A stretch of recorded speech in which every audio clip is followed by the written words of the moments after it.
Breaking news.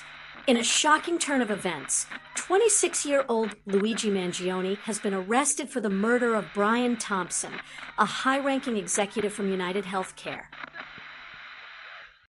On December 4, 2024, Brian Thompson was shot dead in Midtown Manhattan as he was en route to a shareholders conference. The suspect, Luigi Mangione, a 26-year-old Ivy League graduate from Maryland, was arrested in connection with the shooting. The murder sparked a national debate. While some condemn the act, others, especially those with first-hand experience in dealing with insurance, are expressing a surprising amount of sympathy for Mangione. Supporters have even established a defense fund for Mangione, which has raised over $700,000, surpassing its initial goal. The public's reaction to this brutal crime has sparked a bigger question. Is this just a tragedy, or is it a symptom of a deeper crisis within the insurance industry? Why are so many people rallying behind a killer? What has the insurance industry done to cause this kind of outrage? Most of us believe that insurance is meant to be a safety net, a system designed to provide financial security when life takes an unexpected turn. But for millions, it has become a financial trap, draining their savings while failing them when they need it most.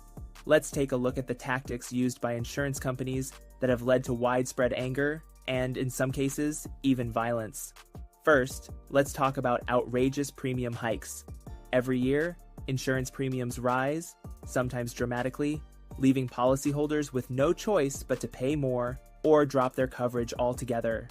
And yet, when people need help, when they file claims for illnesses or accidents, they are met with excuse after excuse, delay after delay. Many insurance companies use fine print and loopholes to avoid paying out on legitimate claims. Pre-existing conditions, coverage limits, and vague exclusions are just a few tactics they use to reject claims, and even when they do approve a payout, the policyholder is often left with a huge deductible or a significant portion of the cost to cover.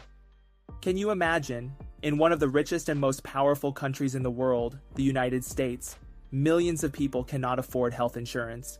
When they fall sick, they face an impossible choice: drown in debt or forgo life-saving treatment. Now imagine paying into a system for years, believing you're covered, only to be told, at your most vulnerable moment, that your claim has been denied. How would you feel?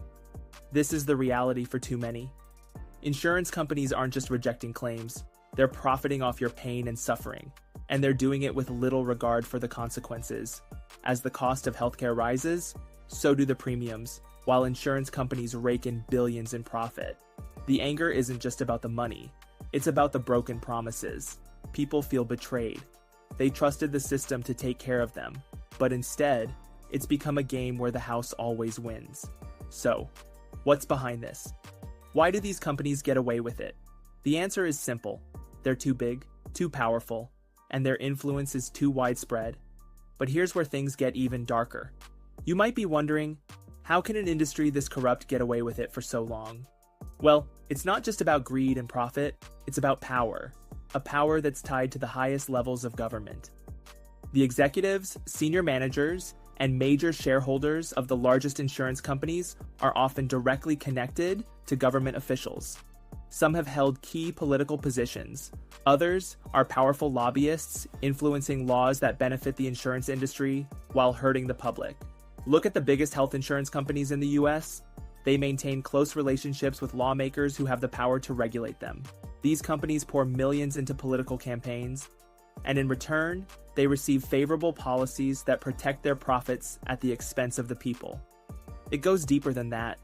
Many former government officials end up working for insurance companies, creating a revolving door between public policy and private profit. This ensures that insurance companies don't just control healthcare, they also control the laws governing it. Take, for example, Tom Daschle, the former U.S. Senate Majority Leader, who became a consultant for health insurers like WellPoint after his time in office.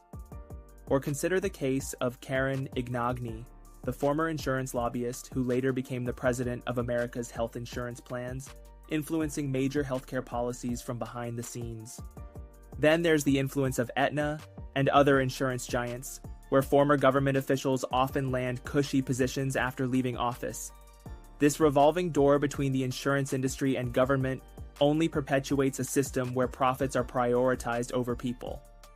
When we talk about corruption in the insurance industry, it's not just about bad business practices. It's about a system designed to exploit people with the protection of the government. These companies don't operate in a vacuum. They thrive because they are shielded by those in power.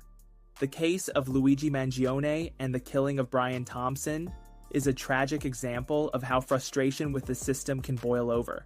But it also exposes a deeper issue: the way insurance companies, in collusion with the government, have turned healthcare into a for-profit industry at the cost of human lives. So, what can we do?